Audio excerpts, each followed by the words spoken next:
اعوذ باللہ من الشیطان الرجیم، بسم اللہ الرحمن الرحیم۔ اللہم صلی علی محمد نبی الامی وعلی آلہ وصحبہ وبارک وسلم۔ محترم خواتین و حضرات، السلام علیکم۔ سیرت النبی صلی اللہ علیہ وآلہ وسلم پر آسان اردو زبان میں لکھی گئی صدارتی ایوارڈ یافتہ کتاب محمد رسول اللہ کا آج کا عنوان اللہ کے لیے بھائی بھائی ہیں۔ مدینہ منورہ ہجرت کرنے کی وجہ سے مسلمان سکون کی زندگی گزارنے لگے ہیں۔ یہاں انہیں مذہب کی آزادی تو ہے، لیکن غربت اور تنگ دستی کا سامنا ہے۔ کم و بیش تمام مسلمان جو ہجرت کر کے مدینہ منورہ آئے، مالی اعتبار سے شدید مشکلات کا شکار ہیں۔ مہاجرین تو اپنا سب کچھ لٹا کر اللہ اور اس کے رسول صلی اللہ علیہ وآلہ وسلم کے لیے مدینہ منورہ آئے ہیں۔ رسول اللہ صلی اللہ علیہ وآلہ وسلم کو اس بات کا مکمل احساس ہے۔ سورہ الانفال کی آیت 74 کا ترجمہ ہے، میرے رسول پر ایمان لانے والوں، مہاجر جو ایمان لائے اور انہوں نے اپنا گھر بار چھوڑ کر ہجرت کی، اللہ کے راستے میں جہاد کیا۔ انصار جنہوں نے اپنے کم وسائل کے باوجود مہاجروں کو پناہ دی اور ان کی مدد کی، یہی لوگ سچے مومن ہیں۔ ان کے لیے ان کے رب کے ہاں ان کی غلطیوں کی مغفرت اور پاکیزہ روزی ہے۔ مکہ سے ہجرت کر کے مدینہ منورہ آنے والوں کے لیے پہلا بڑا مسئلہ رہائش ہے۔ مکہ سے آنے والے مہاجروں کے پاس اتنے اسباب نہیں کہ یہاں گھر خرید سکیں یا نئے گھر تعمیر کر سکیں۔ مہاجرین اپنا سب کچھ مکہ میں چھوڑ کر خالی ہاتھ مدینہ منورہ آئے ہیں۔ نہ ہی انصار کے پاس اتنے لوگوں کو دینے کے لیے گھر ہیں۔ اس زمانے میں ہوٹل، گیسٹ ہاؤس یا ہاسٹل نہیں ہوا کرتے تھے۔ روزگار کے مواقع ایک اور اہم مسئلہ ہے۔ رسول اللہ صلی اللہ علیہ وآلہ وسلم نے اس کا خوبصورت حل پیش کیا ہے۔ رسول اللہ صلی اللہ علیہ وآلہ وسلم مہاجرین اور انصار سے کہہ رہے ہیں، اللہ کے لیے بھائی بھائی بن جاؤ۔ رسول اللہ صلی اللہ علیہ وآلہ وسلم نے ہر مہاجر کو ایک انصاری کا بھائی بنا دیا ہے۔ انصار سے کہا ہے کہ وہ اپنے مہاجر بھائی کو اپنے گھر میں رکھیں اور اس کے کھانے پینے کا انتظام کریں۔ دونوں بھائی روزگار میں ایک دوسرے کی مدد کریں۔ اس طرح مہاجرین کے لیے وقتی پریشانی ختم ہو گئی ہے۔ اب وہ جلد اپنے پاؤں پر کھڑے ہو جائیں گے۔ کچھ مہاجرین کو انصار نے اپنے ساتھ کھیتی باڑی میں مصروف کر لیا ہے۔ یہاں یہ بات قابل ذکر ہے کہ مکہ میں سخت پہاڑ ہیں۔ قرآن مجید اس بارے میں کہتا ہے، ایسی زمین جہاں کوئی کھیتی باڑی نہیں۔ مدینہ منورہ میں رہنے والے مسلمانوں یعنی انصار کا پیشہ کاشتکاری ہے۔ انصار نے نہ صرف زمینیں مہاجرین کو دی ہیں، بلکہ انہیں کھیتی باڑی سکھائی اور ان کی مدد کی ہے۔ رسول اللہ صلی اللہ علیہ وآلہ وسلم کے کردار کی جھلک صحابہ کرام میں یوں بھی نظر آتی ہے کہ انصار نے رسول اللہ صلی اللہ علیہ وآلہ وسلم سے کہا ہے، اللہ کے رسول، ہماری زمینوں میں سے آدھی زمینیں مہاجرین کو دے دی جائیں۔ مہاجرین نے اس کے جواب میں کہا ہے، آپ لوگ اپنی زمینیں طے شدہ کرائے پر ہمیں دے دیں، ہم انہیں اس کے علاوہ کسی صورت نہیں لیں گے، یہ زمینیں آپ ہی کی ملکیت رہیں گی۔ حالانکہ اس وقت مہاجرین شدید ضرورت مند ہیں۔ کچھ عرصہ گزرنے کے بعد مہاجرین نے تمام زمینیں انصار کو واپس کر دیں۔ انہوں نے اسے قرض حسنہ ہی سمجھا اور جلد سے جلد واپس کیا ہے۔ اسی طرح جب بعد کے دور میں بحرین کے صوبے کی آمدن رسول اللہ صلی اللہ علیہ وآلہ وسلم نے صرف انصار کو دینا چاہی تو انصار نے رسول اللہ صلی اللہ علیہ وآلہ وسلم سے کہا، اللہ کے رسول، جب تک مہاجرین ان زمینوں میں برابر کا حصہ نہیں لیں گے، ہم بھی اپنا حصہ نہیں لیں گے۔ مہاجرین اور انصار کو ایک دوسرے کو بھائی بنانے کا کام رسول اللہ صلی اللہ علیہ وآلہ وسلم نے ہجرت کے بعد ابتدائی دنوں میں شروع کیا اور فتح مکہ تک یعنی 8 ہجری تک جاری رہا۔ اس بھائی چارے یعنی مواخات کا اعلان انس بن مالک کے گھر پر کیا گیا۔ کچھ تاریخ دانوں کے مطابق یہ اعلان مسجد نبوی میں کیا گیا۔ ایسے انصاری جن کے پاس ایک سے زیادہ مکان ہیں، انہوں نے اپنے ذاتی استعمال میں ہونے والے مکان کے علاوہ باقی مہاجرین میں بانٹ دیے ہیں۔ مہاجرین نے بہت جلدی ان زمینوں پر جو انصار نے انہیں دیں یا ایسی زمینیں جو کسی کی ملکیت نہیں، اپنے لیے گھر بنا لیے ہیں۔ سب سے پہلے حارثہ بن نعمان نے اس مقصد سے اپنی زمین پیش کی ہے۔ زبیر بن عوام، عثمان بن عفان، عبید بن حارث، عبد الرحمن بن عوف اور مقداد بن اسود نے ایسی زمینوں پر اپنے گھر تعمیر کر لیے ہیں۔ رسول اللہ صلی اللہ علیہ وآلہ وسلم کی یہ تدبیر بڑی کامیاب ثابت ہوئی ہے۔ بہت کم مدت میں مہاجرین نے اپنے آپ کو اس قابل بنا لیا ہے کہ وہ کسی کے مرہون منت نہیں رہے۔ ہمارے اشک سنبھالے تمہاری پلکوں نے، مہاجروں کی یوں انصار نے مدد کی ہے۔ رسول اللہ صلی اللہ علیہ وآلہ وسلم نے خود کسی انصاری کے ساتھ بھائی بننے کا عہد نہیں کیا۔ اس کی بنیادی وجہ یہ ہے کہ رسول اللہ صلی اللہ علیہ وآلہ وسلم نہیں چاہتے کہ کسی انصاری کی دل آزاری ہو۔ انصار میں سے ہر شخص کی خواہش ہے کہ رسول اللہ صلی اللہ علیہ وآلہ وسلم اسے اپنا بھائی بنا لیں۔ اگر رسول اللہ صلی اللہ علیہ وآلہ وسلم کسی ایک انصاری کو بھائی بنا لیں تو دوسرے خیال کریں گے کہ رسول اللہ صلی اللہ علیہ وآلہ وسلم نے اسے اس قابل نہیں سمجھا۔ تمام مہاجروں کو کسی نہ کسی انصاری کا بھائی بنایا گیا ہے۔ علی ابن ابی طالب روتے ہوئے رسول اللہ صلی اللہ علیہ وآلہ وسلم کے پاس آئے ہیں کہ انہیں کسی انصاری کا بھائی نہیں بنایا گیا۔ رسول اللہ صلی اللہ علیہ وآلہ وسلم علی رضی اللہ تعالی عنہ سے کہہ رہے ہیں، علی تم دنیا اور آخرت دونوں میں میرے بھائی ہو۔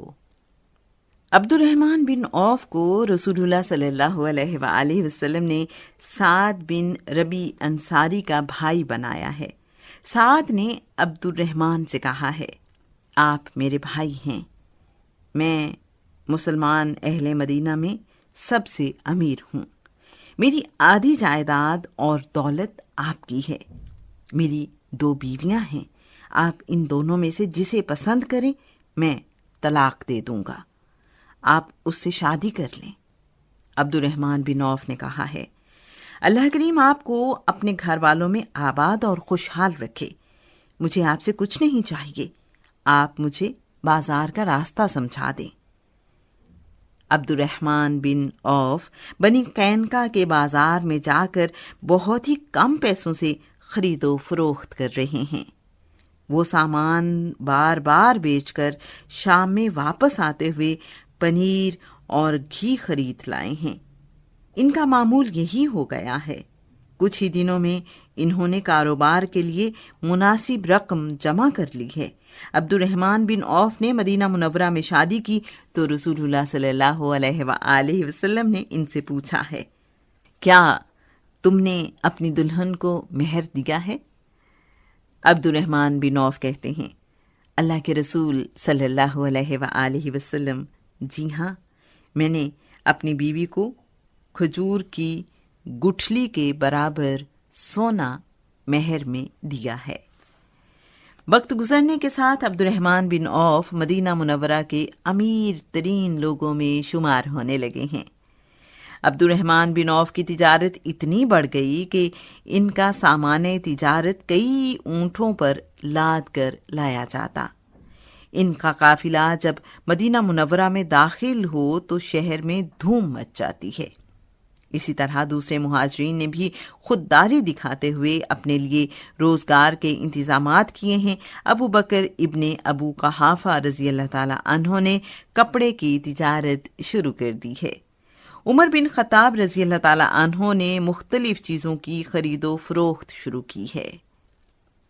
عثمان بن عفان رضی اللہ تعالی عنہ اب بنی قینقاع کے بازار میں کھجوروں کی تجارت کرتے ہیں۔ تجارت میں مہاجرین کی مہارت دیکھ کر انصار کہتے ہیں، تم لوگ تو صحرا کی ریت کو سونے میں بدل سکتے ہو۔ اس بھائی چارے کی ایک خاص بات یہ ہے کہ آپس میں بھائی بننے والے خاندان نہ صرف منافع میں حصے دار بلکہ وراثت میں بھی حقدار بنائے گئے ہیں۔ مہاجرین اور انصار نے اس سے اتفاق کیا ہے۔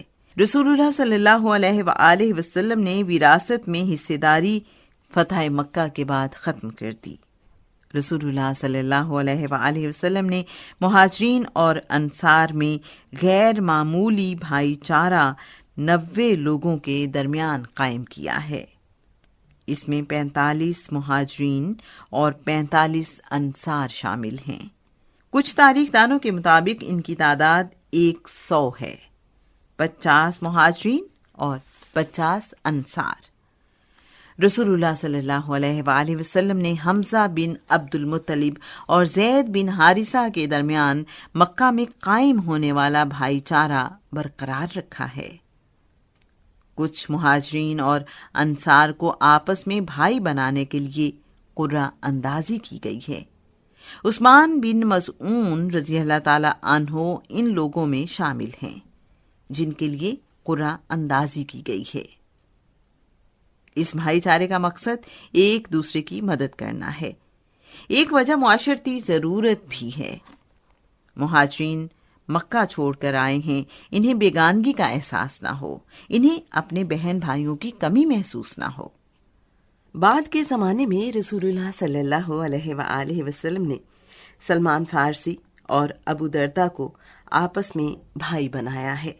ایک دن سلمان ابو درداء کے گھر آئے تو ان کی بیوی ام درداء کو بہت بے پرواہ حالت میں دیکھا ہے۔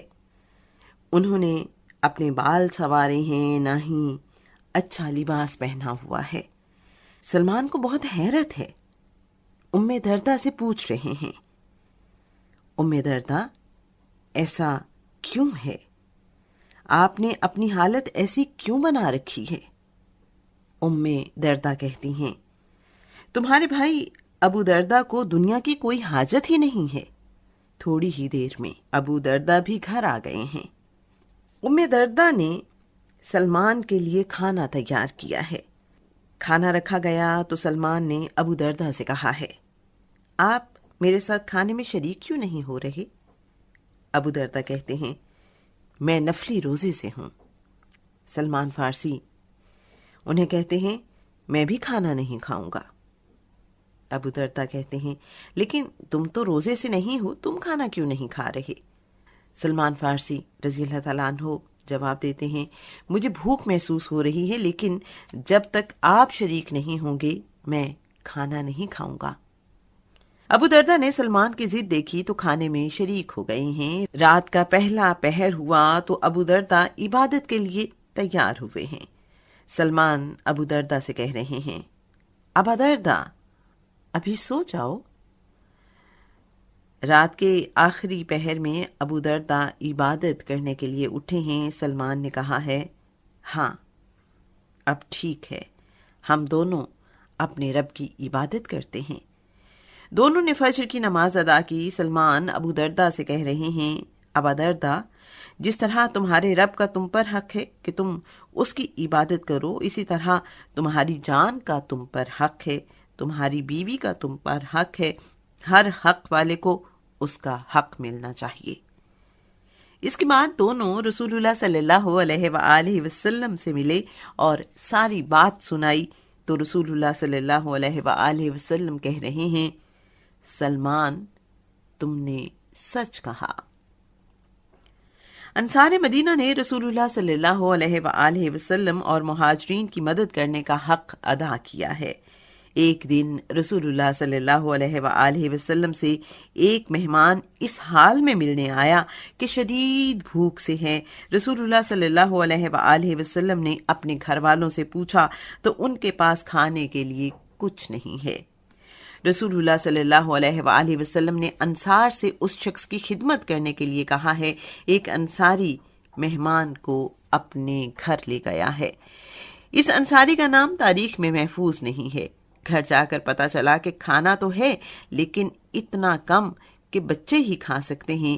انصاری نے اپنی بیوی سے کہا ہے، تم بچوں کو بہلا پھسلا کر سلا دو، کھانا مہمان کے سامنے رکھ دینا اور ٹھیک کرنے کے بہانے چراغ بجھا دینا۔ ایسا ہی کیا گیا ہے۔ مسافر کھانا کھا رہا ہے، انصاری رسول اللہ صلی اللہ علیہ وآلہ وسلم کے مہمان کے سامنے اندھیرے میں خالی ہاتھ چلا رہا ہے۔ مہمان نے کھانا کھا لیا مگر سارے گھر والے بھوکے ہی سوئے ہیں۔ اللہ کریم کو اپنے بندے کی یہ ادا اتنی پسند آئی کہ جبرائیل علیہ السلام پیغام لائے ہیں۔ سورہ الحشر کی آیت نمبر 9 ترجمہ۔ میرے رسول پر ایمان لانے والوں، انصار جنہوں نے ہجرت و ایمان والے گھر مدینہ منورہ میں ان مہاجرین سے پہلے رہائش اختیار کر لی تھی، اب وہ آنے والے مہاجرین کو دل سے چاہتے ہیں۔ ان مہاجرین کو جو کچھ بھی دیا جائے اس کے متعلق ان کے دلوں میں تنگی نہیں بلکہ خوشی ہوتی ہے۔ انصار مہاجرین کو اپنی ذات پر ترجیح دیتے ہیں اگرچہ انہیں خود اس چیز کی سخت ضرورت ہو، خواہ انہیں خود تنگی پر ہی گزارا کیوں نہ کرنا پڑے۔ یہی لوگ خود غرضی سے بچا لیے گئے ہیں، یقیناً یہی لوگ کامیاب ہیں۔ رسول اللہ صلی اللہ علیہ وآلہ وسلم نے ابتدائی چند دن مدینہ منورہ میں مہمان کی طرح گزارے ہیں۔ اب رسول اللہ صلی اللہ علیہ وآلہ وسلم نے اپنے خاندان کے لیے معاشی انتظام کیا ہے۔ آپ صلی اللہ علیہ وآلہ وسلم نے بھیڑ بکریاں پال لی ہیں، ان کا دودھ کھانے کے طور پر استعمال کیا جاتا ہے۔ عرب کھجور اور دودھ پر زندہ رہ لیتے ہیں۔ آہستہ آہستہ رسول اللہ صلی اللہ علیہ وآلہ وسلم نے اونٹ بھی ان میں شامل کر لیے ہیں۔ بعد کے دنوں میں اس ریوڑ میں گھوڑے بھی شامل ہو گئے۔ رسول اللہ صلی اللہ علیہ وآلہ وسلم کے پالے جانے والے جانور تعداد میں بڑھ گئے ہیں، تو آپ صلی اللہ علیہ وآلہ وسلم نے اپنے جانور مدینہ منورہ سے باہر ایک چراگاہ میں رکھ لیے۔ انہیں سنبھالنے کے لیے آپ صلی اللہ علیہ وآلہ وسلم نے مزدور بھی رکھے۔ رسول اللہ صلی اللہ علیہ وآلہ وسلم اپنی اور اپنے خاندان کی معاشی ضرورتیں خود پوری کرتے ہیں۔ سیرت النبی صلی اللہ علیہ وآلہ وسلم پر صدارتی ایوارڈ یافتہ کتاب محمد رسول اللہ کا اگلا موضوع مسجد نبوی۔ سنتے رہیے سیرت النبی صلی اللہ علیہ وآلہ وسلم۔